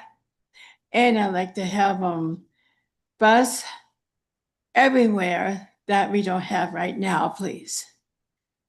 Every 15 minutes for everyone in this region, please. Thank you. Thank you, Joe. And don't forget Seminole County, please. We're not a ghost yet. We're still young. And I'm 73. And yes, I got to remind you, yes, I had brain damage due to lack of oxygen when I was born. And now I'm a senior citizen too. So 73 years old. I just had a birthday. And that's April 24th. You saw that over there at Lake Central Station on my birthday. Yes, I have a double whammy now. Ever since 65. Thank you very much. Thank you, Joanne. Now you understand. Thank you. Thank you. And if I ever have to use the bus, I'm bringing Joanne with me because I don't know how to use it. She is an absolute expert at it. Oh, absolutely. That too. All right, if there's no further business to come before us, we are adjourned. Thank you all for your patience. Thank you.